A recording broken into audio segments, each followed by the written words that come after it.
Welcome. The Planning Commission meeting for Wednesday, October 5th is called to order. Would you rise and say the Pledge of Allegiance with me? I pledge allegiance to the flag of the United States of America and to the republic for which it stands, one nation, under God, indivisible, with liberty and justice for all. Mr. Attorney, do we have a quorum? Yes, Madam Chair, and everybody's in person, so we can dispense with the remote rules as well if you'd like to. That's great. Our first meeting since the pandemic began that we're all here together. So all matters requiring commission action shall be presented to the Planning Commission by the planning staff and the applicant. In situations where planning staff is the applicant, there will be only one presentation.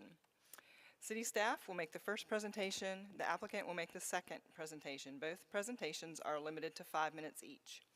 To maintain an orderly meeting, all presentations shall proceed without interruption unless the commission desires to intervene with questions or comments. The chair will open the public hearing for those physically present wishing to speak about an item. Those in favor of an item shall be heard first, followed by those opposed to an item. A 10-minute time will be allowed for public comment in favor of an item. A 10-minute time will be allowed for public comment in opposition to an item. A staff member will track the 10-minute time periods. Who's our timekeeper this evening? Ms. Painter, thank you. And will notify the speaker at the 5-minute mark, the 1-minute mark, and verbally call time when it expires. The chair, in their discretion, may extend these time periods. All groups, organizations, neighborhoods, or similar associations desiring to comment are asked to appoint one spokesperson to present their concerns or point of view to the commission on each agenda item. The public has been encouraged to submit their comments in writing via a web-based form located on the city's website.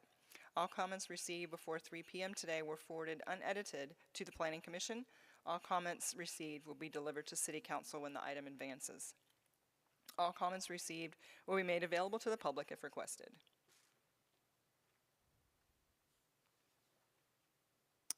Rezoning requests that receive an unfavorable recommendation from the Planning Commission may be appealed by the applicant to the Wilmington City Council. Appeals should be in the form of a letter submitted to the city clerk within 10 days of this hearing. Any items being appealed will tentatively be heard at the second City Council meeting of the next month. Your minutes from the meeting on September 7th were in your packet. Commissioners, are there any changes or adjustments? Madam Chair, on item number 2, which was the River Road and Independence project, I guess it would be the 4th full paragraph on the last page. My request is, and just the other commission members, please refresh my memory, but the minutes don't seem to reflect the fact that it came out that the developer agreement with River Lights had been renegotiated 18 months prior, and thereby delaying the installation of the off-site improvements that River Lights had to put in. You know, that sounds, yes, it sounds familiar. It's been a month ago, obviously, since we did this, but yeah, I think the issue, and I think Dennis, and I'm not going to try to pronounce Dennis's last name in deference to him, but I think what I took from his presentation was, you know, that developers agreement had been ongoing, and it was not that long in the past that they had re-upped the agreement. Is that the point you're on? Yes. Yeah, I think that's a fair recollection. Ms. Bradshaw, I don't know how you want to reflect that, but Changes have been noted and will be reflected in the final minutes. thank you.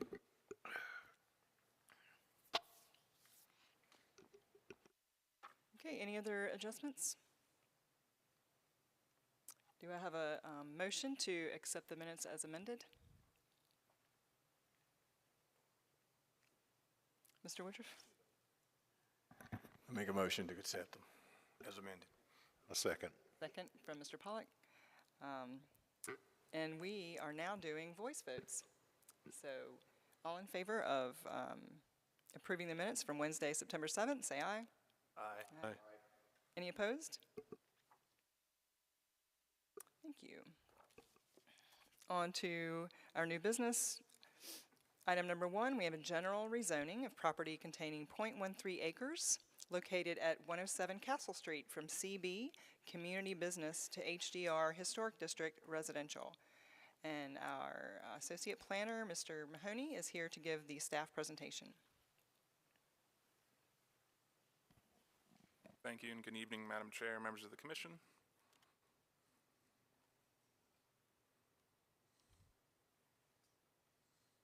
There we go. As mentioned, the proposals for a general rezoning of one parcel, approximately 0.14 of an acre. It's located on the north side of Castle Street, between South Front Street and South Second Street. The map before you provides context and highlights the site's location. This slide shows photos of the subject parcel and the location along Castle Street. And these are photos of adjacent land uses and the adjacent home and subject parcel. The request is to rezone the site from CB Community Business to HDR, which is Historic District Residential. The site's located near existing residential uses along the north side of Castle Street within that block.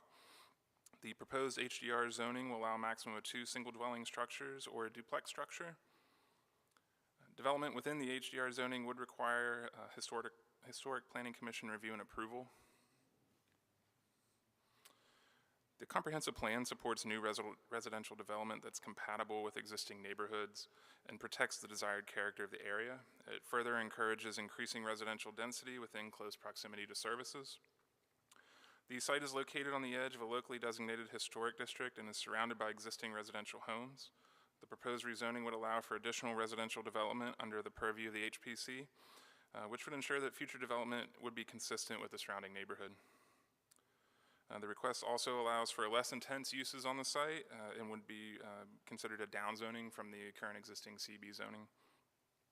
Based on the information contained in the case summary and the recommendations of the Great Wilmington Comprehensive Plan, staff believes the request is reasonable in the public interest, recommends approval. That concludes my presentation. I'm happy to answer any questions. We also have the applicant here as well to answer any questions. Thank you, Mr. Mahoney. Commissioners, do you have Commissioner Pollack? Yeah, one quick question is, we seem to, every time we get together, we have a lot of discussions about, additional units or additional, residential units. What does the proposed zoning allow in general? Can somebody have a garage and have a, an apartment complex on it? What's allowed with the proposed zoning? So they are allowed accessory structures. Thank you. Yes. Accessory, yeah. Yes. In the zoning district. Okay. Okay, thanks.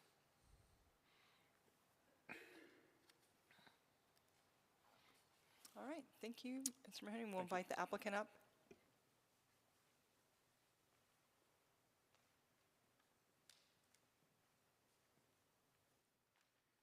Hello, my name's Landon Barker. I reside at 533 South Front Street in front of the property that we're speaking of.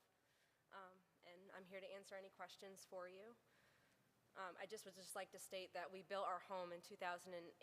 We moved in 2019, and we love living downtown, and our intention is just to improve our corner.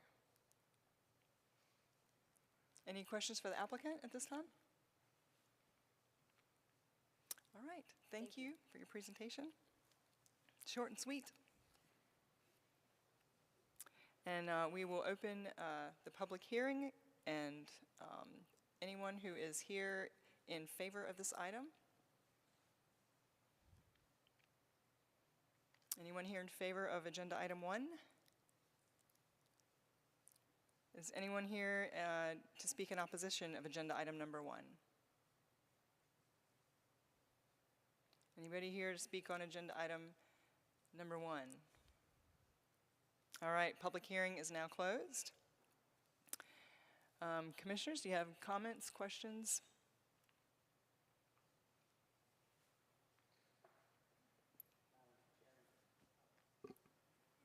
Yes, Commissioner Cuffer.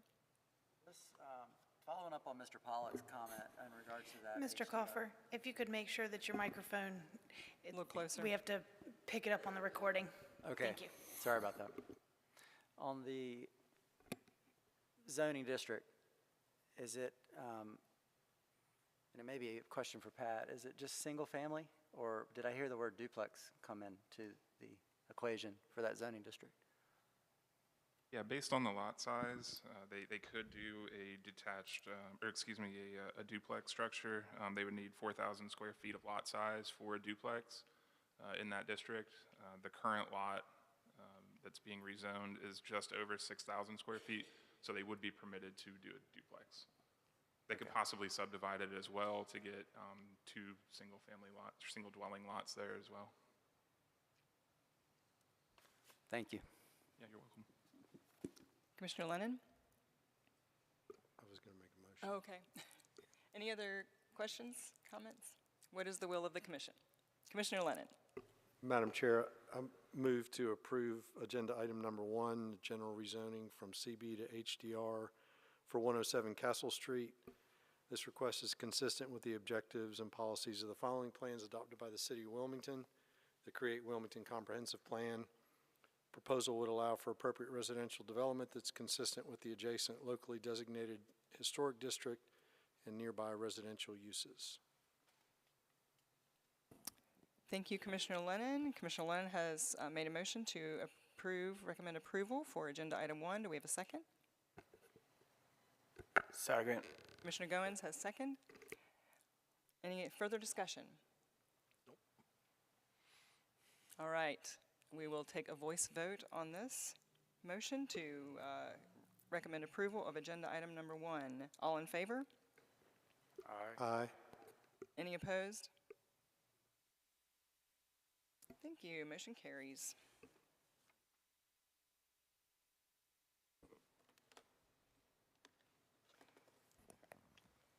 We'll move on to agenda item number 2. We have some maintenance items from the Land Development Code to amend the LDC for various amendments and cleanup items related to permitted uses, use-specific standards, site development requirements, administrative provisions, and measures and definitions. And Ms. Smith is here to provide our staff report.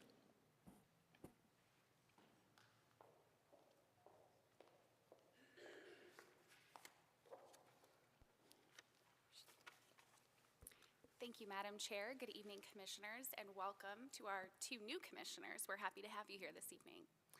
The Land Development Code was adopted by City Council on August 17th, 2021, with an effective date of December 1st of 2021. At the direction of City Council, staff has continued to review and monitor the new document for errors and elements that do not work in implementation. As part of this ongoing effort, staff has identified 15 cleanup items and amendments that are needed to correct minor errors, provide clarifications, and correct issues discovered during implementation.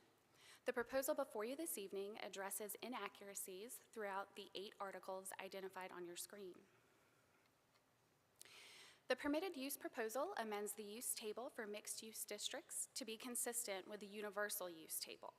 Corrections include clarifying that the funeral home and mortuary use is permitted in the UMX district by right, and ensures consistent terminology is utilized for general business services as well as general personal service land uses.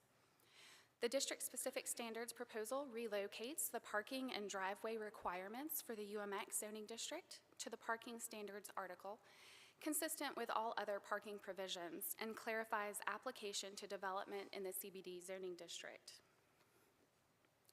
The landscaping amendment would clarify credit shall not be granted for trees preserved to meet required landscaping.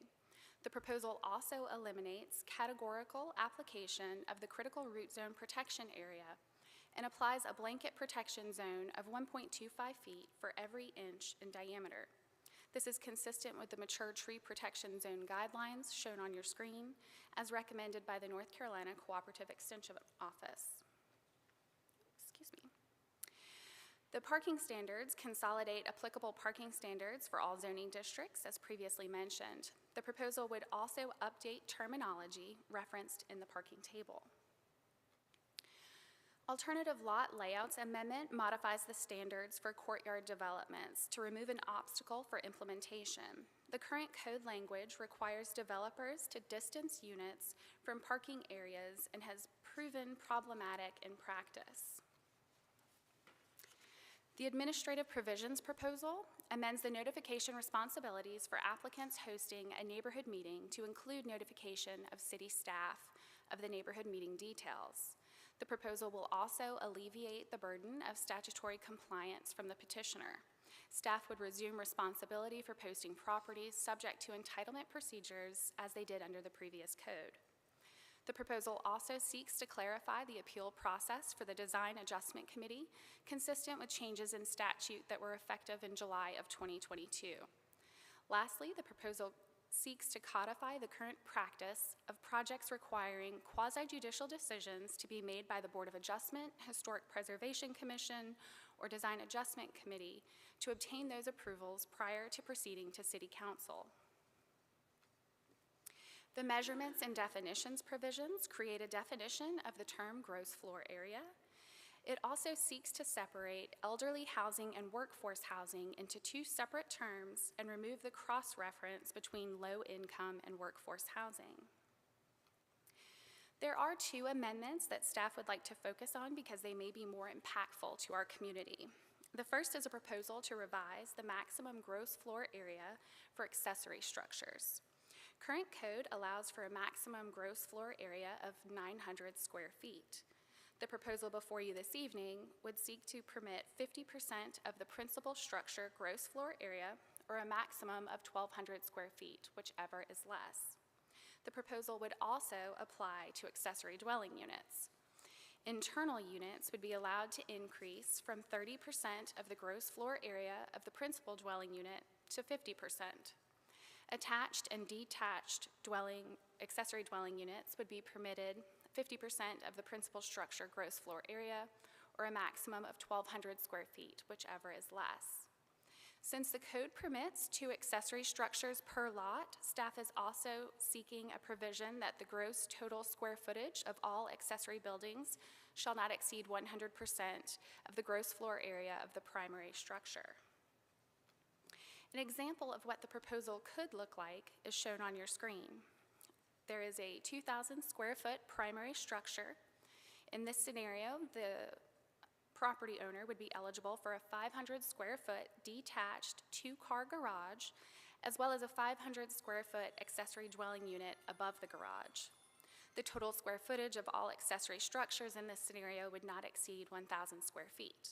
For clarification, the accessory structure and accessory dwelling unit would not be allowed to exceed the height of the principal structure as shown in the upper corner of your screen. The second proposal staff would like to focus on is a new incentive for developing workforce housing units. The proposal would create an opportunity for a developer to file a conditional rezoning through a master plan approval process in lieu of a more detailed engineered site plan, when dedicating 50% of the residential units as a workforce housing for a period of at least 15 years. The proposal also creates an opportunity for a developer to file a conditional rezoning through a narrative approval process when a proposal includes 100% of workforce housing units for that same 15-year period. Staff is creating the narrative option this evening and suggests the items shown on your screen be included in a project narrative to address concerns commonly voiced by adjacent property owners. The comprehensive rewrite of the Land Development Code was expected to require amendments to correct errors and deficiencies, as well as long-term maintenance to address changes in development patterns and unforeseen land use issues. Staff continues to identify ways to improve upon the new Land Development Code. The proposed changes before you this evening are consistent with the Create Wilmington Comprehensive Plan. The proposal is reasonable and in the public interest, and staff is recommending approval of the request. That concludes my presentation. I'm happy to answer any questions you may have. Our zoning administrator is also available. Thank you, Ms. Smith. Commissioners, do you have any questions for staff at this time?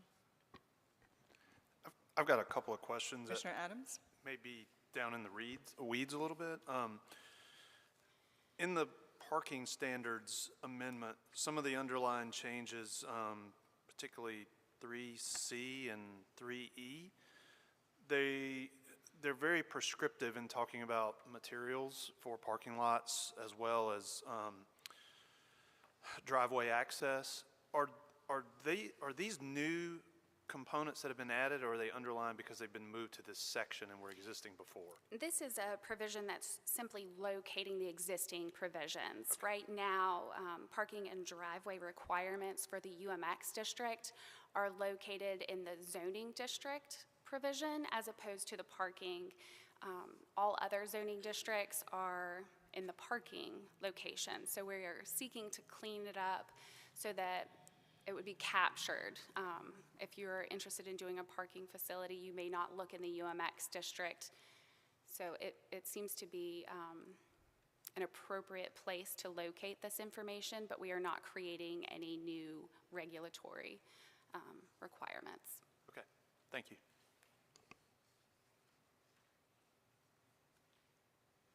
Commissioner Pollack? If an applicant has been before, whether it's the Board of Adjustment or the DAC or any of the commissions, you know, ours included, how does this affect applications, I'll use the term, that are in flight? You know, that somebody has, you know, they've come before, I'll hypothesize, they've come before us, we've said no, you know, they want to go to the city council, which is their right to do that, or they are appealing a lower commission, that's bad, another commission's ruling. And does this change the dynamics of any of those in-flight applications?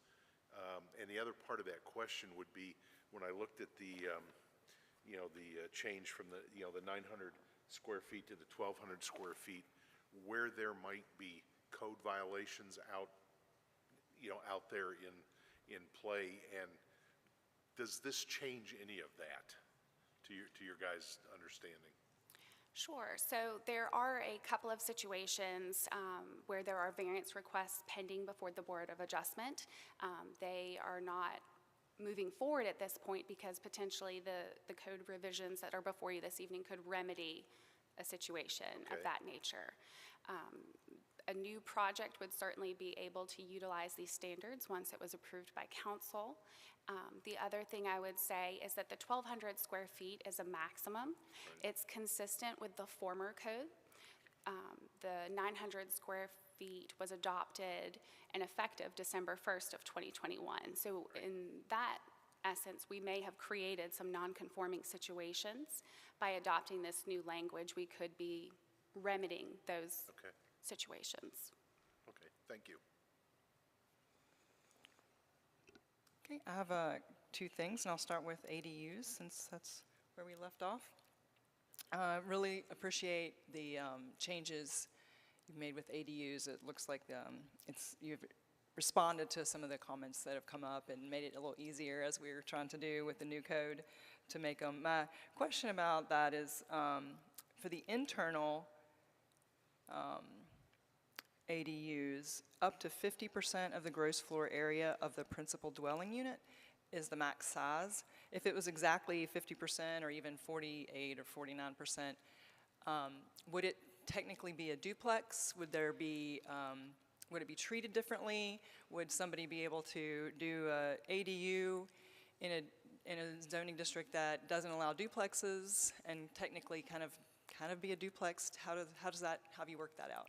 Sure. So our code currently defines both the accessory dwelling unit and the duplex. Those definitions are on your screen.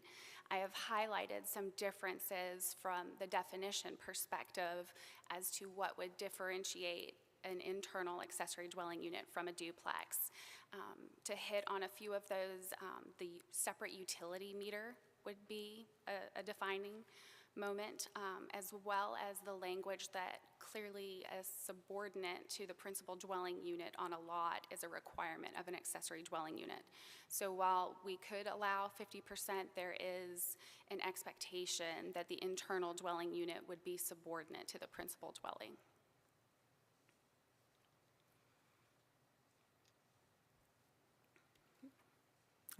Thanks, I'm glad you're ready for that question. I appreciate that. And there's clear, I want to stay away from subjectivity, so when we talk about the, one is subordinate to the other, it sounds like you've outlined some clear criteria for that. And if that's not enough, you do have the additional provisions of the separate utility meters. Parking requirements would be different between the two that are not necessarily mentioned.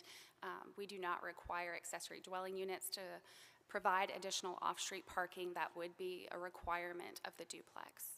Right, so what I'm concerned about is somebody building a ADU that's 50% and in a district that's not, that doesn't allow duplexes, and kind of working their way into a duplex in a district that doesn't allow it, so. Sure. I think there are a couple of capturing points Okay. that would prevent that. If we run into a situation, we could revisit that language.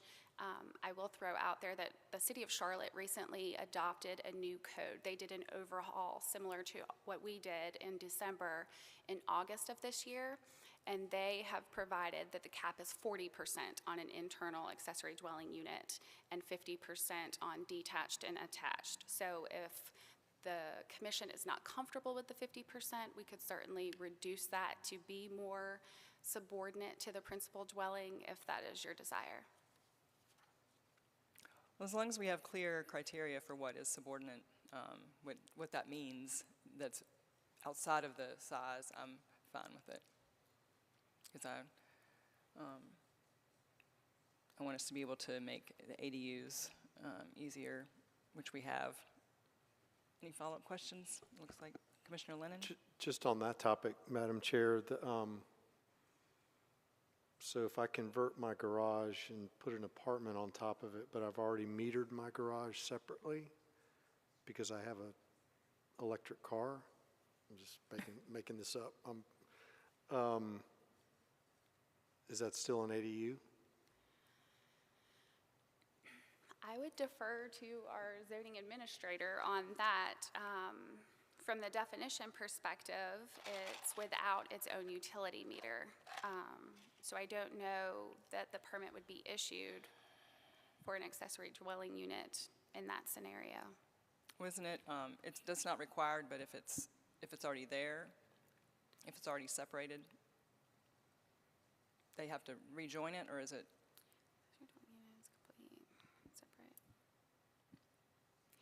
That would be the way that the definition reads. I don't know that in practice that would be applicable. If I understand the question correctly, are you asking if there are already 2 units and they would like to convert to an internal ADU for one of the units, if they would then have to remove one of those meters? I think the meter question was a great one as part of the follow-up question, but that wasn't my original. No, no, but I was trying to say, so there's an existing garage, you add an apartment on the top of it, but it has I don't know, I guess that would already be. No, and there's some that are already out there that have conformed to the previous. So there's a lot of ADUs out there that are separately metered. Are they now not ADUs according to this Trying to protect them. definition, right? Is that what you're, okay. They would become a legal nonconformity. They would be allowed to remain. It's only if there were a change associated with it that may prompt the removal of one of the meters. Okay, so it's not just not a requirement, you're not allowed to have a separate meter for an ADU. Here, that's one of the ways to differentiate between a duplex and an ADU is the presence of a separate meter. If we have an ADU that currently has a separate meter, it would be allowed to remain. But if they were to have a garage and then they wanted to put in a unit, even if that garage were separately metered for whatever reason, they wouldn't be able to add the ADU to that garage meter. Because that would be a change. The ADU itself would no longer, or it would not be part of the grandfathered situation or the legal nonconformity.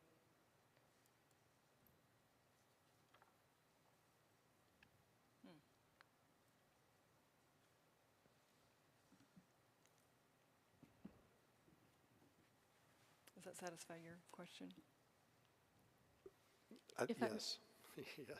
If you'd like for me to continue to add to the confusion, what I'm saying is if you have a home and it has a garage that's associated with it, and the garage has a separate meter for whatever reason, but they want to add on to it in a way that would comply with the current ordinance, they would have to remove, they wouldn't be able to use the meter for the garage as part of the ADU. It would have to be tied to the house. Wow, okay. Okay. I took us in a totally different direction, I'm sorry. No, that was a good question, because that's, I was thinking that it was just not a requirement anymore, but it's not allowed anymore to have a separate meter for your ADU. So, I guess we'll run with it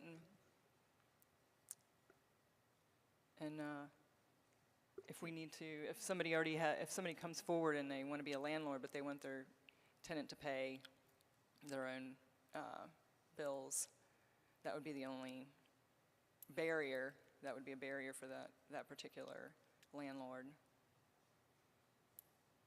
Is that actually, and is that I guess I should have phrased that as a question. Would that be a barrier? I will say it was contemplated whenever the code rewrite was being drafted. The thought was that not having the additional meter would provide some additional oversight for the ADU and make it truly accessory to the principal dwelling. Madam Chair, may I close out my Sure. crazy thought loop here? So I'm asking the questions because I want to make sure that we're not inadvertently preventing somebody from providing additional housing. So I guess my request, just my request, is what the will of the commission is just that we keep an eye on that, and if it becomes an issue, that we figure out how to address it. That's where I'm coming from. It's not to, And if I can It's not to clarify, ask this questions is that- current code. So this, the definition that's on your screen is what exists today. So this would be effective today and is not being impacted by any of the amendments before you this evening. which is a very polite way of saying that I just caught it, so thank you. But that's where I'm coming from. I'm not trying to make it confusing. I'm just trying to make sure that we're not inadvertently slowing down people providing additional housing through ADUs. Right. I would echo that concern and request to just kind of keep an eye, and if it starts to become a barrier, to change the language to, you know, isn't required versus it doesn't have one. So. Sure.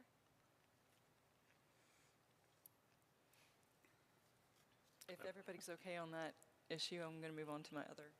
Oh, yeah, no, go ahead, then, yeah. I'll hold. Okay, on the definitions, which I really appreciate separating out the elderly versus the workforce housing. I think that helps clear things up. What would make it a little more clear in the workforce housing is to call out HUD's high home rents, because they're not the same as the definition that we're using for workforce housing. So the definition that we're using here is 80% AMI. So people who are making 80% of the area median income and below are qualified to apply for these units, but for the purposes of increasing density in certain districts with the provision of workforce housing, HUD's high home rents shall be used, and that's actually 65% AMI. So I'd like to, unless there's a compelling reason not to, and you're the pro, I'd like to add HUD's high home rents of 65%, or in parens 65%, just calling that out so that it clears up a little bit of the confusion. I know it's the point of having that definition, is to make things clear. Sure.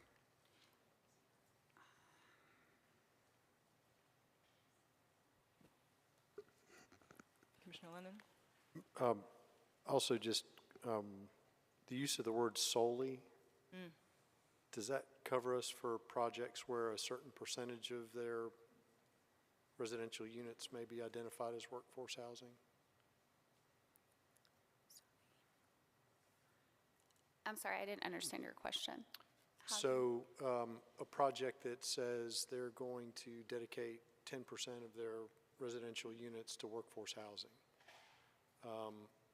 Does the use of the word solely in this definition create a problem or not?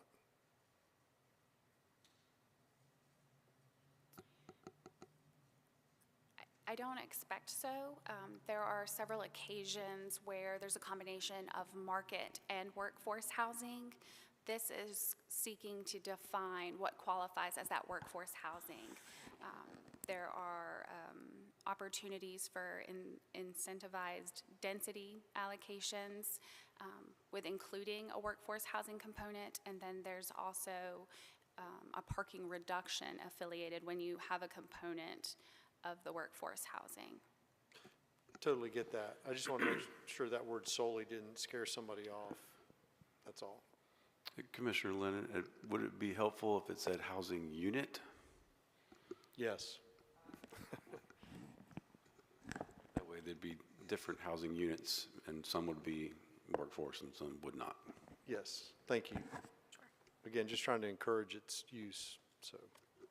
Mr. Attorney, tell me about the process for us to add amendments to the amendments.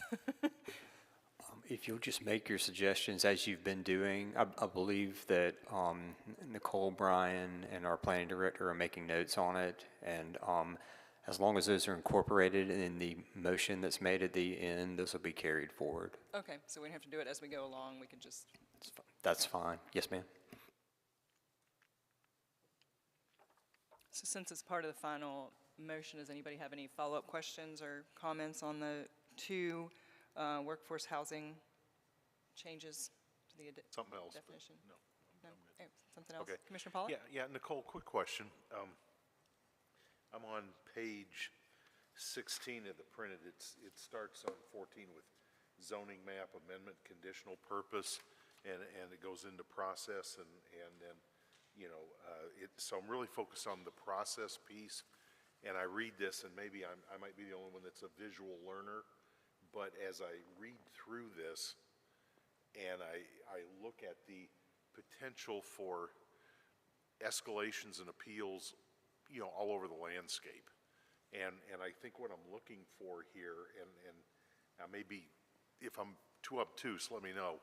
I'm looking for something, it's like a workflow diagram or something that maybe could attach, you know, like you have the different tables that you could attach in there that says if I'm the uneducated, you know, citizen, and I'll accept that role for purposes of this question. You know, I kind of want to be able to know what are my paths, where do they go, where do they end? You know, and it kind of ties back to my question about, you know, applications that might be in flight, you know, et cetera. You know, where does, I can escalate, but it's like at a certain point, you know, escalations come to an end. They end someplace. So have you guys given any thought to maybe trying to diagram that? I mean, you've got words here, and I think, you know, having sat here now for like 9 months, I get it, and it becomes clear, but to the average person reading the land use codes, you know, et cetera, have you thought about maybe trying a diagram as an attachment? We actually do outline procedural diagrams in the existing code. I Okay. haven't included that in what's before you Okay. this evening because we're not suggesting any amendments to the flow. Sure. But our administrative provisions section does have Okay. the various processes outlined in an easy-to-digest form. So then I guess all I'm asking is when you take the suggestions here tonight on the other things and you republish as here's the current version, make sure those are in there. Yes, sir. Thank you. Commissioner Lennon? I have just two quick ones. Under the 18-567, the notice, it talks about the community meeting, and the applicant has to place a sign prior to the meeting. One thing I'd really commend staff on over the last year or so that I've been here is I know we've standardized the public hearing signs and the notice provisions. I'll just throw out there for us to consider, would it not make sense to standardize the neighborhood meeting signs? Instead of relying on the applicant, you know, one has a 4x4 and the other has a 1x3, or I'm sure there's a requirement as to the size, but I would just throw that out there. If people know to look for a yellow sign with black lettering or something. Thank you for that suggestion. That's a good idea. Everybody else? Okay. You actually triggered something, but go ahead and finish. Okay. And then I'll just, well, go ahead. Yeah, because it's on the notice section, so I just, we're down there where it says types of notice, and it says public notice, and it says, you know, when a published notice is required, yeah, the notice shall be provided in a newspaper of general circulation. I get the verbiage, but the reality is, you know, how many people don't take the newspaper anymore? So I don't know what the right answer is, but I think that might be a fairly limits our responsibility, and there might be other methods of communication. And you guys all know me well enough. I mean, I've said it before, just when you think you've communicated enough, you're not even close. And I think if we limit this to just the newspaper, we might be helping ourselves, but it may not be accomplishing what we really intend to do. So that language is consistent with the statutory requirements. Okay. Yeah, I guess I'm just suggesting you guys really take a look at that it's restricted to the newspaper, because I just personally know too many people that just don't take the paper anymore. Sure. And I think that's why the statute speaks to having more than one option for communicating. The posting of the site with a sign, the newspaper of general Sure. circulation, So as in well that- as the mailing. So in that paragraph, would it be, what you just said makes perfect sense? Would it make sense just to embellish the paragraph? Just a little bit to say that again, and I'm just trying to look through the eyes of the uneducated that as they read through changes and read through this, and it's as down to the simplified level. So just a suggestion, you know. Commissioner Lennon, that was back to you. And I do believe, Nicole, correct me if I'm wrong, that we do have a table for notice that lays out for each type of application, each type of notice that is required. So publication, mailing, sign, and these paragraphs are really providing the detail as to who is doing what. But there is a table, excuse me, that's in the LDC that kind of, to make it easy for someone who's not familiar with this to understand what notice is required for each type of application. So guys like me, I'm just kidding. I'm just trying.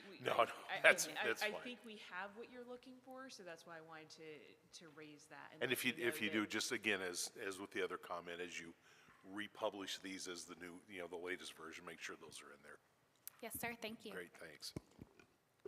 Lennon? Okay, just thank you, Madam Chair. My second item was around tree protection, and it was paragraph D, tree protection during construction, and item B is no construction equipment shall be allowed on the site until all tree protection, fencing, and silt fencing have been installed and approved. It seems to me like that's a little bit of a chicken and an egg. You may have to get construction equipment on the site in order to do that work. And it also may be that you stage construction equipment in a cleared portion of the site in anticipation of completing that work. So my only request is consideration of just simply adding without staff approval, so that at least we know somebody from staff is looking at it, but I hate to just blanket say you can't do it. So that's just consideration. Sure. Thank you. That's all my questions, Madam Chair. Thank you. Anything else? All right. What is the will of the commission on agenda item number 2 with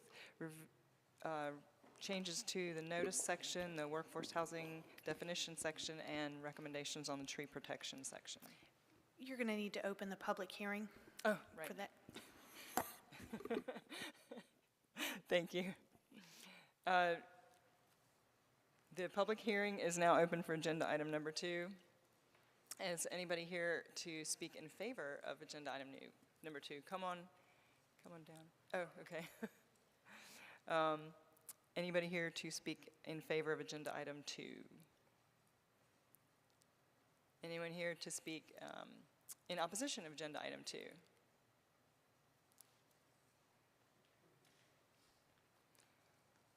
Make sure you've signed in. If you didn't sign in at the front, okay, great. I And did. start Mark with Weeks, your name and 1114 address. Forest Hills Drive. I want to talk about the size limit on the accessory structures. So from just sitting there listening to the conversation, it seems like all the focus is on the ADUs, the accessory dwelling units. My interest is only in, I want to build a garage.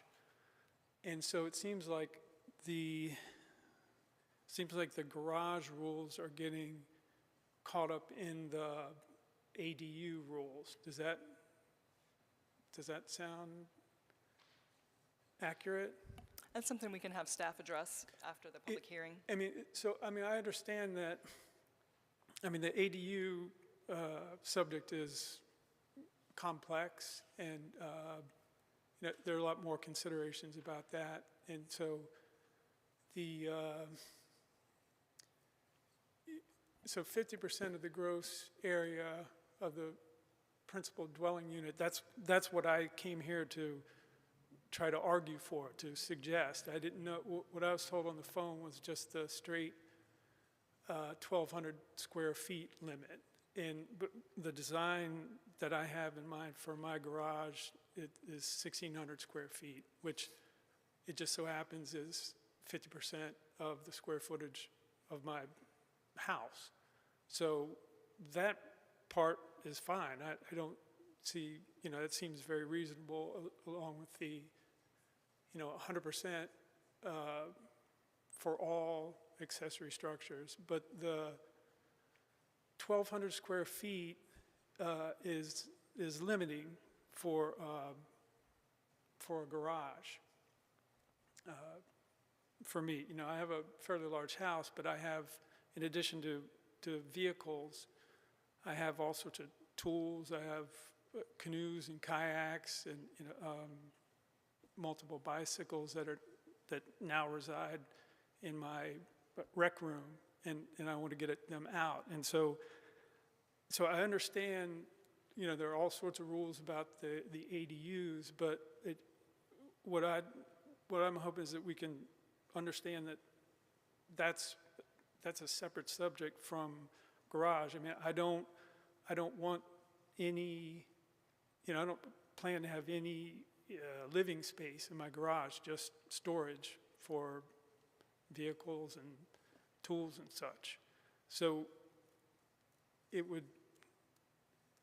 be great if we could draw a line between ADUs and just storage space, garage, because 50% of the gross floor area sounds great, but if with everything that I have to store, if I'm limited to 1,200 square feet, then I'll have to build something in there to put things upstairs or something. And I'm 60 years old. I'm not getting younger. I like to have things right on the ground floor. And so I just don't see, with specific respect to a garage, what value a square footage limit has. Okay, we'll get that cleared up for you. Thank you. That's all I got. Okay, thank you. Anyone else here to speak in opposition of agenda item 2?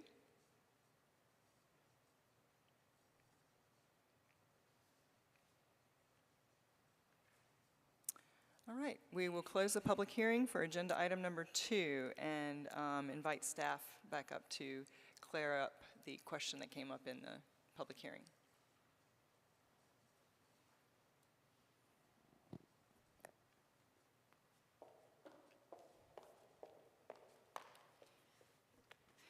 The current interpretation would allow for the 1,600 square foot garage if it was attached to the primary structure. So the provision that caps the 50% and the 1,200 square foot would apply to a detached. But if it becomes part of the principal structure if it's attached. So it would not allow a detached at 1,600 square feet, but if it became attached, it would be permitted. For just garages without the dwelling units. Commissioner Woodruff? Because it's happened in my neighborhood. Attached can have many forms. Extended roof, just a walkway with a roof over it makes it attached. It's not like it has to be hooked right up beside the existing structure. That's correct.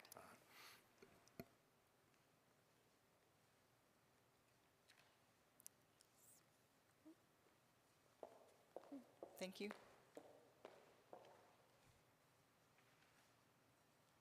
All right. Commissioners, are there any other changes we want to recommend for agenda item 2?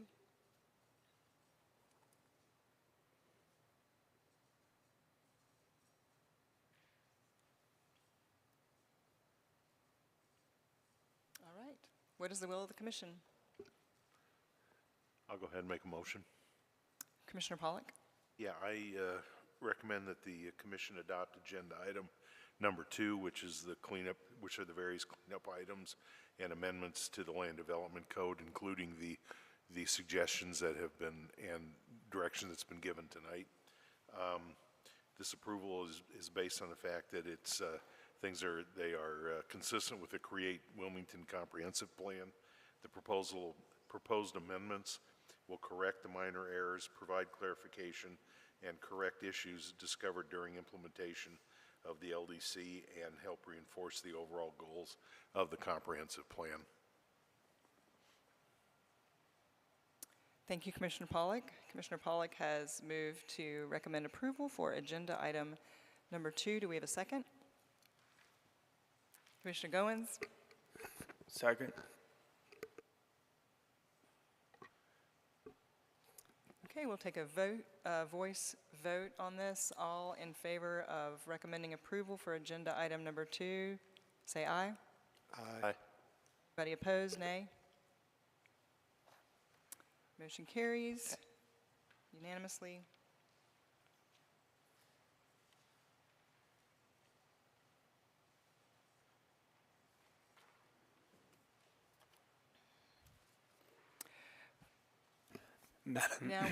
Madam Chair, on the next item, item 3, staff received a request from the applicant that be denied. It's being addressed in another. Withdrawn? Withdrawn, I apologize, withdrawn. If you all would vote on that, I'd appreciate it, but that, the subject matter of that's being addressed in another item that'll be before you shortly. Thank you. All right, do we have a motion to withdraw item number 3? I'll make a motion, we withdraw item number 3. Commissioner Pollack has recommended, has moved to withdraw item number 3. Do we have a second? Second. Commissioner Goins with the second. All in favor of withdrawing agenda item number 3, say aye. Aye. Aye. Any opposed? We will move on to agenda item number 4, which is another LDC amendment to amend Article 5, Division 5, signs, to correct errors and inconsistencies identified during implementation and to align with recent case law pertaining to commercial speech. And Ms. Thurston is here to provide our staff report. Thank you, Madam Chair, Commissioners. Since the adoption of the new Land Development Code that went into effect December 1st, 2021, staff has continued to review and monitor the code for inadvertent omissions, unintended consequences, and elements that have not worked in implementation. Due to the complexity of the signage standards and the need to review the article holistically to understand the implications of the changes, staff prepared a separate amendment for this division that was outside the periodic cleanup items that were just addressed. So I'll briefly overview each of the proposed changes in sequence, and you can feel free to stop me at any point if additional clarification is needed. This one's pretty straightforward, though. We're just going to remove change in use language that was unintentionally included in the sign standards and clarify the applicability of the sign code to areas that are intended for public visibility.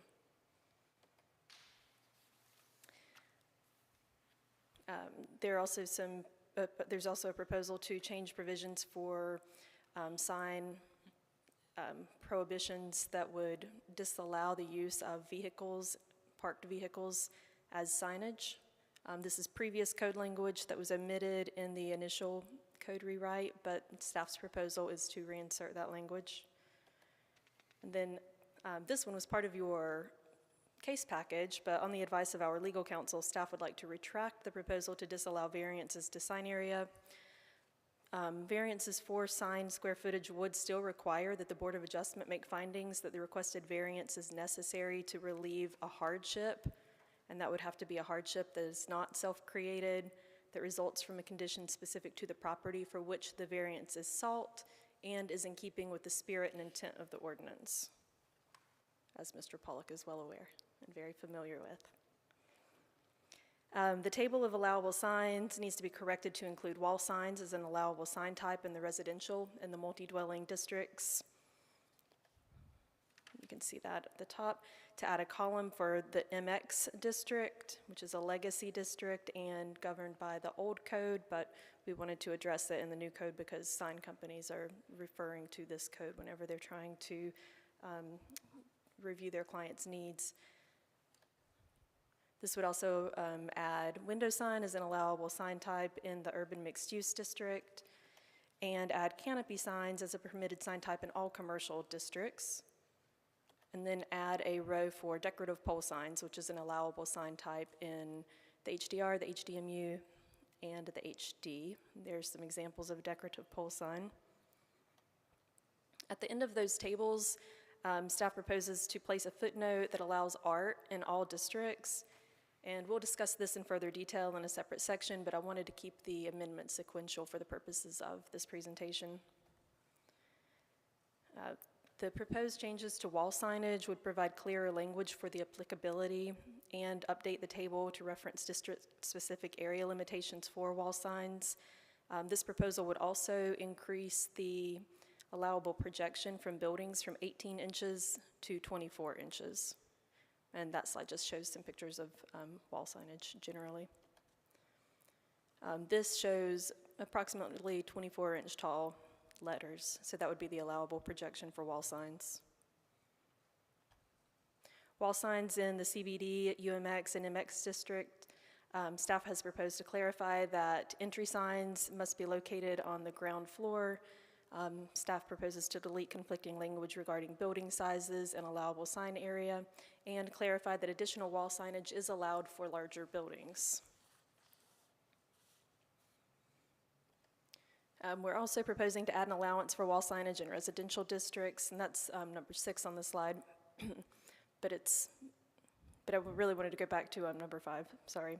The major change to this section is for wall signs in commercial and industrial districts that aren't otherwise referenced. This would allow additional wall signs for multi-unit buildings to address buildings that are designed with 2 frontages, which is a desirable development pattern and one that we're seeing more of. The Point at Barclay is a good example of that. You can see that it's bound by South 17th Street to the northeast and Independence Boulevard to the west. Let's see if my cursor works. Yeah. And then there's a central courtyard where there's a lot of pedestrian activity. And based on the current sign code, the tenants there are having to choose between having signage addressing the street or having signage addressing the central courtyard. This would allow them to have both. The proposed amendment would also increase allowable wall sign area for canopy, marquee, and awning signs that are installed directly on such surfaces. There's some examples of canopy and under canopy signage. And that prior picture was also an example of canopy signs. This is above canopy. So the proposal is to allow up to 75 square feet maximum. One of the more substantive proposed changes to the code would modify mural standards to differentiate between those containing commercial copy and those classified as art. It would also create standards and a definition for art. Art installations, including non-commercial murals, would be allowed in all zoning districts. And this slide is embarrassingly busy with text, but I did want to include it for potential discussion purposes. There's an example to the right-hand side of this slide showing an art installation that was created by Dume Gorham, adjacent to the city's convention center. Here's some examples of existing murals in the city. Our assistant city attorney provided one of these. The one to the left would not conform to the current sign or the proposed sign code or current code because the sign is located on the principal facade and possibly the advertisement associated with the mural would be too large, but not knowing the square footage of all the wall signage, it's hard to gauge. The right-hand mural is one that was done compliant with current code allowances, and it would still be conforming with the proposal, although it could be much larger under the proposed changes to murals because it is on a secondary facade. And here I'd like to address a saving error. You all got an email on Monday with an updated version of the strike-through underline attachment of the sign code. And this is where the original version did not reflect the changes that have been made. So there may be did you all get a copy of the updated? Okay, very good. So on this slide, we just consolidated language from other sections of the freestanding sign code section and established a maximum front setback for freestanding signs in residential, historic, and mixed-use districts. All of the other districts have maximum sign setbacks. At the recommendation of one of the sign installers that we work with frequently, staff proposes to align the maximum height of a monument sign base with the height of vegetation required around monument signs. And that is because we currently require that the base be at least or within 12 inches of grade, but we require 24 inches of vegetation. So as you can see with the green rectangle in the upper right-hand graphic, that covers up a substantial portion of the allowable sign area. This slide just shows where the generally applicable standards was moved from. And we'll end this with an easy one. The new code neglected to establish time limitations on temporary portable signage. So they weren't necessarily that temporary, and the proposed change in this section would reestablish that prior limitation of 30 days, and it would increase the allowable square footage for portable signs in residential districts from 4 square feet to 5 square feet. The full text of the sign code was included as an attachment to your case summary and updated on Monday. The additions are underlined and deletions are in strike-through. Staff will continue to identify ways to improve upon the sign regulations contained within the new land development code, but we believe that the changes proposed as part of this amendment are consistent with the Create Wilmington Comprehensive Plan, is reasonable and in the public interest, and staff recommends approval of the request with the removal of the provision pertaining to variances for sign area. I'm happy to answer any questions that you may have of staff. Thank you for your presentation, very thorough. Commissioners? Commissioner Pollack? Catherine, I think you knew I was going to ask the question I'm about to ask on murals and art. No, I expected variances, but. No, you learn to move on from variances after a while. Again, and it kind of ties to the question I asked, Nicole in the prior set about things in flight or decisions that might have been reached. Like last year, we obviously had a spirited discussion about murals and that. Would somebody be allowed to reapply for something they were denied last year now that the code is changed? And I'm talking about the mural down on the bar down at Market and whatever. And I'm not trying to ask for opinion. I'm just, as we are moving and correcting things in the code, would somebody be allowed to come back and say, hey, I'd like to reapply for, for that, the acceptance of that mural, as an example? Absolutely, and we do hope that murals that were previously denied for whatever reason do come back in for approval, if it's even required. I mean, if it's just art, then no permit is required at all. The mural that you are talking about, and I give our attorney permission to stop me if he prefers, but that was actually installed in the city's right-of-way. And so they would not be able to come back for permission to, you know, put more murals in the right-of-way without city approval.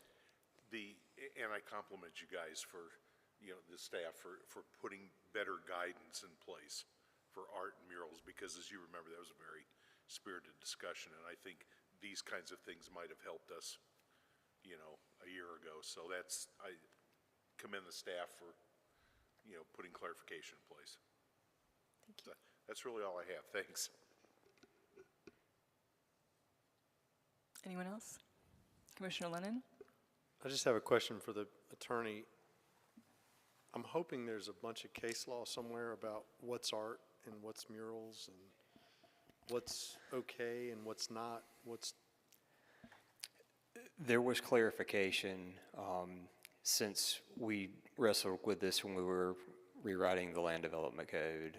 There's been some further clarification, and Catherine touched on it a few minutes ago, and it dealt with commercial speech. So it gives us some avenues to apply some. Well, really what this is doing is loosening up a little bit. As we had it drafted before, everything was just dimensionally based, but now based on the new case law that's come out, we're able to look at it more in terms of commercial speech. If there's commercial speech in it, then the dimensions apply, but if we can separate that out, it would be considered more of a mural, or I'll stay away from the art because my answer is more pertaining toward a mural painted on a building. But long answer, or short answer to your question is yes, there's been additional case law since we were wrestling with this last time. and thank you for that, but I guess what I'm worried about is more the free expression items. I was trying to read in the beginning of this, I mean, if somebody goes up and puts art on the side of a building, is that something they have to come get permission for? No, sir. Unless it's in the historic district. If they, put it in the HD, the HDR, HDMU, or an overlay district, then yes, they would need to get approval. But if it's truly just art applied to the side of a building, it would be allowable without a permit. If it contains commercial copy, and our attorney, Mr. Evans, was talking about a case that came out of Texas, actually, and was taken up by the Supreme Court to further clarify the Reed v. Gilbert case that you guys have, I know, all heard about, because it really put a lot of limitations on what local municipalities could do with regard to signage, and it was part of the impetus behind the rewrite of the sign code originally. The city took a very conservative stance on that and tried to make the regulations such that there was no differentiation whatsoever between commercial and non-commercial speech. It was just, if it, takes up space and is in a location like a sign would be, then we call it a sign, if it's a picture or whatever it is. So all murals were signs, and that's by the definition that we have in our code too. Since that case that came out of Austin, we've grown more comfortable with the ability to differentiate between commercial and non-commercial speech, and so that's allowed us to revisit murals and how we can allow them in the city. John, just to scope your question, if something's put on a building, it would need the permission of the owner of the building. This isn't, I don't think that's what you were asking, but. No, that would be graffiti. Right. Yes, sir, right. But I guess, I'm not going to belabor it, but it is kind of an endless definition of art, right? I mean, I'm thinking of, if you've ever been on Tryon Street, where the first Union Building was, and they had pictures of the Charlotte Hornets players that were 75 feet tall. Just imagine that on the, what is it now, the Thermo Fisher Building, just as art. right? I mean, that's possible. It's possible. Okay. That's concerning to me. I don't know about anybody else. Yes, sir. Me too. It's the free expression that is a little touchy. So, from what I'm hearing about the case law, we couldn't require a certificate of appropriateness throughout the whole city. I'm sorry, I'm going to defer to, the certificates of appropriateness are only for HD, yeah. changes, exterior changes to structures in the historic districts, not even the National Register. If we were to, murals are tricky. All art is because, because of First Amendment rights and freedom of expression, and what may be offensive to one person may obviously not be to another. So I doubt that there are very many cities anywhere that are going to get in the business of regulating taste on murals. Staff's proposal is that we allow murals and we allow property owners to exercise their own, hopefully best judgment on what they place on the side of their buildings. So what happens code enforcement wise, if anything, if a neighbor, somebody who lives near a mural that, and they find it offensive and they call the city, what happens? I'll probably get to explain to them First Amendment rights and the city's art code.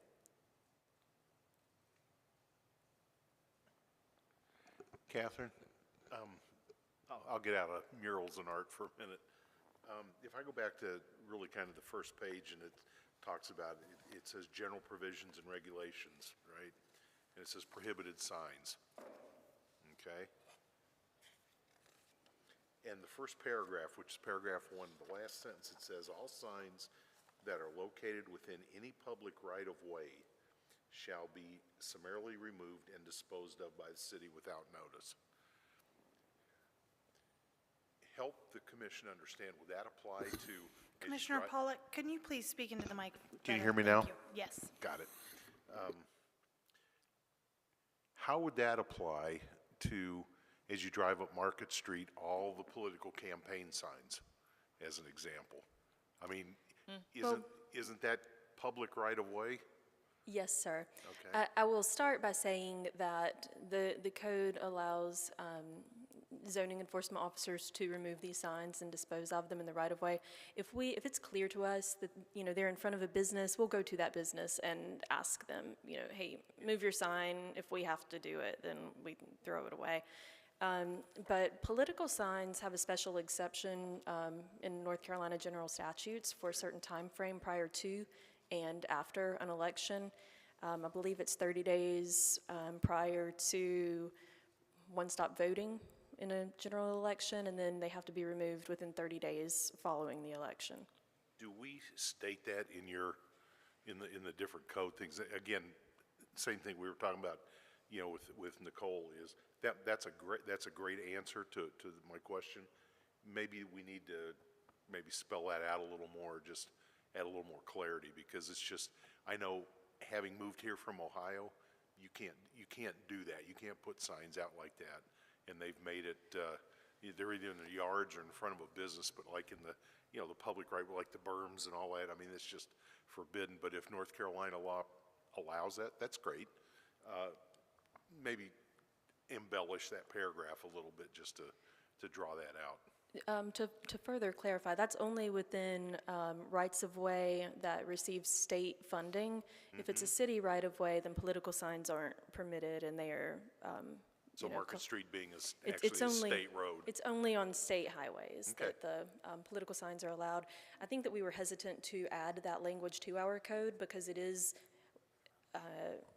it's not content neutral. It's saying, if it sends a political message, it's allowed, but if it's a commercial message, then it's not. So whenever we were rewriting the code, staff was, again, very conservative on differentiating between different types of speech. And so we kept any reference between political versus every other kind of speech just out of the code. Okay, thanks.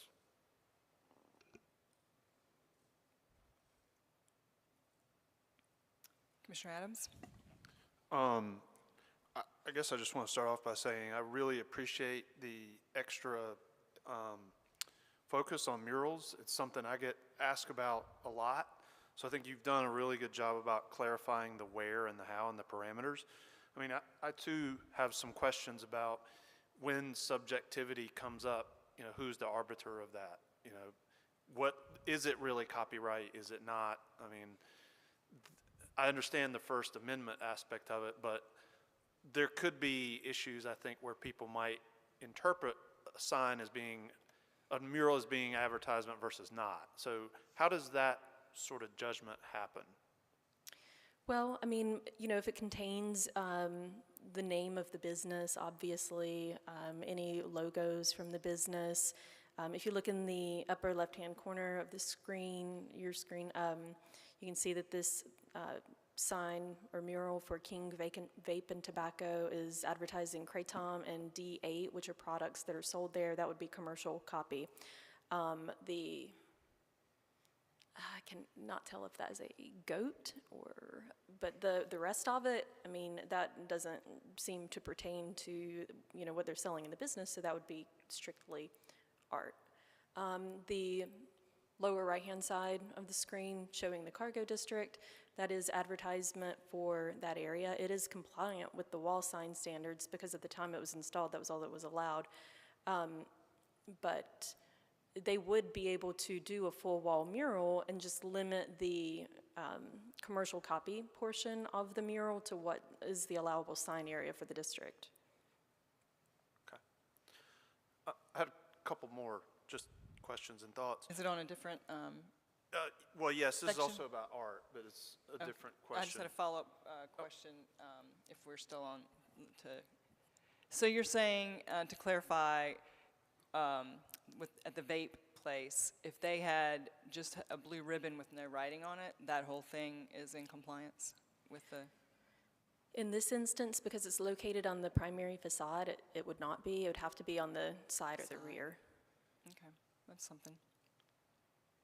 But yes, if it didn't contain the reference to, you know, what was being sold there, then. The king is vaping. Is that what that is? I'm pretty sure.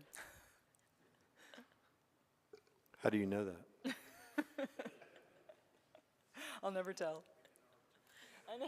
Well, I mean, this speaks to the subjectivity, exactly. right? If there's, you know, if it's a cupcake place and they draw cupcakes on the side of the building, and you know, is that an advertisement or is that just art, cupcake art? If they don't mention the name of the business. You're absolutely right that this is a very gray area, and the thing that brings me the most comfort with any time we have gray area like this is that every determination that we make as staff is appealable to the Board of Adjustment. And so that's the safety valve for, you know, anyone who disagrees with staff's determination. It's not final, and even if they disagree with the decision of the Board of Adjustment, they can further appeal that to Superior Court. Okay. Commissioner Adams. I'm curious about the art installation on parcels that don't have a primary structure. Where did the 12-foot height limit come from? Because in my mind, I could see certain parcels, due to their location or size, warranting art installations far different or far greater than something 12 feet in height. That may be. The 12 feet is the threshold before a New Hanover County building permit is required, and, you know, given this area and the propensity for storms and high winds and whatnot, we just felt like 12 feet was an appropriate limit for parcels that don't otherwise contain a building.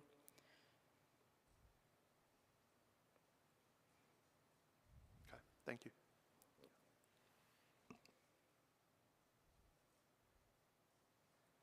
All right, anyone else? Thank you, Ms. Thurston. Thank you. Where are we? It's time for the public hearing, I think. Is there anyone here? I'm going to open the public hearing. Is there anyone here to speak in favor of agenda item 4?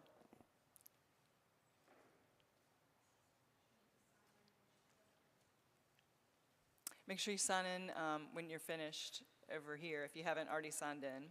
No, I was bad. And then just start with your name and address when you get back to the podium.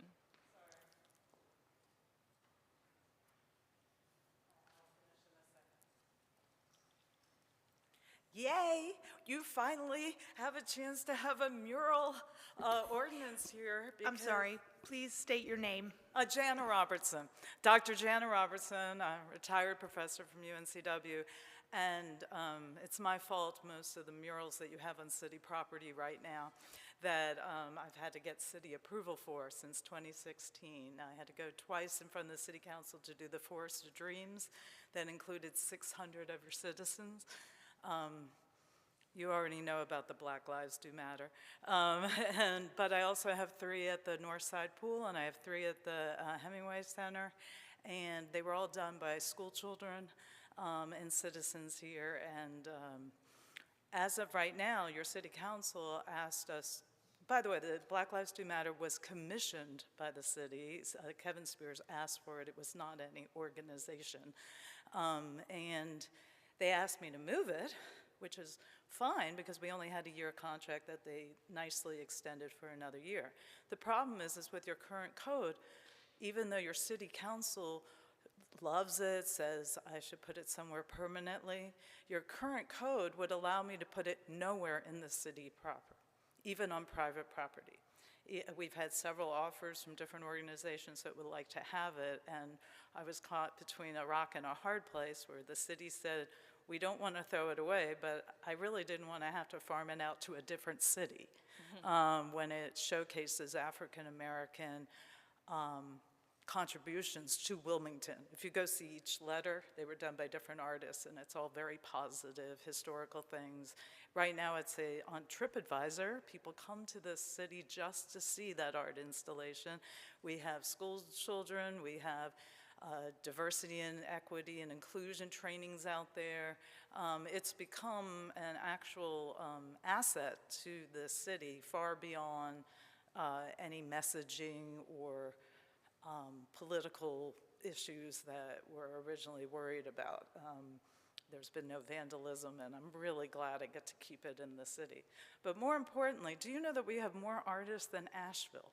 We have an amazing asset in this city. We could be the art destination for this section of the world, and the fact that we haven't allowed murals has, I know you all have to play devil's advocate, and you're worried about obscene things and inappropriate things or cringy things, and I get that. I totally get that. But I have to say, most of the murals that I've talked to artists about, most of the things that your private citizens have been wanting to put up, you're going to love them. You're going to love them. It's going to be fabulous. So I really hope you accept this and understand that this is an artist town. Okay, I mean, with the film industry and everything, it is full of artists, and all we've ever wanted to do is to make Wilmington the most beautiful city in the world, and this will really help us to do it. So thank you so much. Thank you, Ms. Robertson.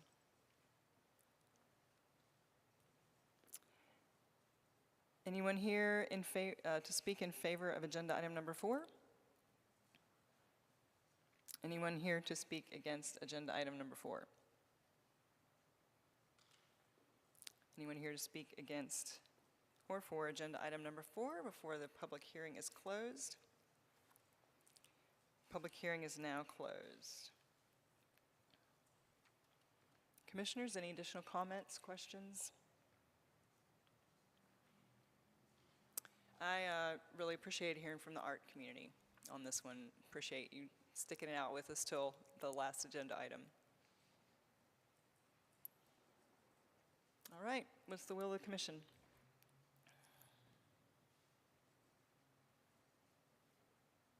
Anyone? Commissioner Woodruff? I would recommend approval of item agenda number 4, LDC signage cleanup, case number LDC 3-1022. This request is consistent with the objectives and policies of the following plans adopted by the City of Wilmington. Create Wilmington Comprehensive Plan. The Planning Commission considers its approval to be reasonable in the public interest because the proposed changes will correct errors and omissions discovered during implementation of the Land Development Code, specifically the signage section of the code, which supports the goals of the comprehensive plan. Therefore, recommend approval with suggestions that may have been made by commissioners to staff to modify or change. Thank you. Commissioner Woodruff has made a motion to recommend approval for agenda item 4. Do we have a second? I'll second. Commissioner Lennon with a second. Any further discussion? May I clarify that the motion included the deletion of the variance language? Very good. Is that acceptable to the person who made the motion? Deletion of that H, I think it was, variance. Yes. And the second? You okay with that? Very much so. Thank you, Ms. Thurston. And we will do a voice vote on this. All in favor of recommending approval for agenda item 4, say aye. Aye. Aye. Opposed, say nay. All right, and the item passes 7-0. And next on our agenda is items from the commission. And so I want to formally welcome our 2 new members, Commissioner Kofer and Commissioner Adams. Welcome. We hope you enjoyed getting settled in here in your first meeting, and appreciate your willingness to serve and bring your expertise to this body and the discussions. So, welcome. Any other items from the commission? Commissioner Pollack? Yeah, I have a request of the staff. I know you guys are overworked, so I'm not trying to add to it, but one of the cases that we had last month and then was approved by council last night was the development down by, down on the river, My question is there a strategy document somewhere or part of the comprehensive plan that kind of touches on the city's vision for what the industry, the seaport, and all that should look like? Because there's a lot of land down there, and you come from, if you run Independence right to the river and then just come back towards town to the bridge, sorry. Is there a strategy document? Is that part of the comprehensive plan? And if so, I still consider myself kind of new, and we have, 2 new members tonight. I mean, that might be helpful to understand that. Does that exist?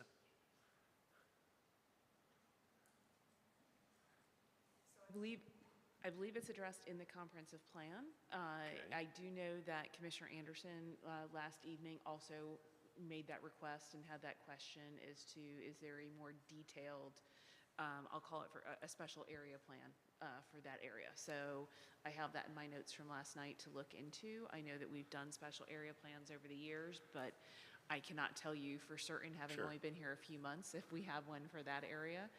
I do know that we are in the process of kicking off a special area plan for the greater downtown area, so that would not take in the River Road, the waterfront area that was discussed last night. So we'll have to look at that and look at timing. So that the plan we're working on right now will be for 18 neighborhoods. So we have ceased calling it a small area plan and have just gone to special area plan. And we're anticipating that will take 2 to 3 years. But again, I did hear the request from Councilmember Anderson last night, and as well from you. So we'll take a look at that. Would I be bold to ask that as an agenda item for next month when we meet, could you just give us a status of where that is? Where like you said, I know you're looking into it, and does it exist? If not, what you're doing to create, or et cetera, et cetera. We'll provide a staff update next month. Thanks, appreciate it. Thank you. Any other items from the commission? Commissioner Lennon? 2 things, Madam Chair. First, just I guess a question for staff. Is it my understanding that there are more items coming in terms of the LDC scrub? Staff is looking at 2 items potentially for next month. The timing of them, they're a little bit more involved. I will say one of them we attempted to address in the June cleanup update, and apparently our cleanup was not working or as functional as we had hoped it would be. So we don't want to rush that one. We want to get that right. So we are looking at a couple of items that have come up, and they need more attention than we could give to get them into this package. But we are looking at them for November. Will there be any outstanding ones in your mind after those two, or? The list is ongoing, Commissioner Lennon. I can tell you that Mr. Chambers has already notified staff that there is a new document for people to start recording corrections and changes. We anticipate, with a land development code rewrite of this magnitude, we do anticipate that we will be finding things for the next few years. So we have in our work plan the idea that we will be coming back to you probably about every 6 months with cleanups that we have discovered as we go through and that are turning up with various applications to the Board of Adjustment. And again, just items that we find are not workable, because as much as you try to anticipate everything, it is just impossible to do so. Thank you. And Madam Chair, the only other item is just something for staff and the rest of the commission to consider. One of the things I realized last month in the other item was that there was a pretty significant difference of opinion of what's in the Wilmington Comprehensive Plan. And I think one thing that would be helpful, and I guess my concern from this candidly is that it's now being put out in public that Project A or Project B is in violation of or not in the spirit of the comprehensive plan. I think it'd be helpful to me and hopefully the other commission members and to the public when staff's presenting. I know we have the little, I call them the half moons in the report, but if staff's going to recommend approval for an item, then let's hear 3 or 4 or 5 bullet points from the comprehensive plan that why it's consistent with it. Or if it's not, if you're recommending denial, let's hear 4 or 5 specific bullet points as to why it's not good. I think that would be helpful to me personally, maybe not everybody else, and the public as well too. John, I think that's an excellent suggestion. I personally, because it kind of ties the whole yes or no kind of discussion. So I think that's an excellent suggestion. I've certainly heard those emphasized in some of the staff reports, so if it just becomes more of a natural or requested thing, I'm sure they will happily comply with that. Say that staff has been working on potential revisions to the format of those case summaries for you. So this may be working into it. I can't say that it'll be next month, but it is something that we're working on. And it goes back to 3 questions that the comprehensive plan poses whenever a rezoning is being considered. And so going back and looking at those 3 questions that were specifically identified in the plan that we should be considering. Thank you. All right, if nothing else from the commission, we'll go on to items from the staff. Mr. Attorney? I just wanted to introduce Whitley Stavish. She's sitting to my left. She's our new associate city attorney with the city, so you'll probably see her at a lot of planning commission meetings coming up, and I just wanted to know who you were when you get a chance to meet her. Thank you. Thank you. Welcome. Anything else from staff?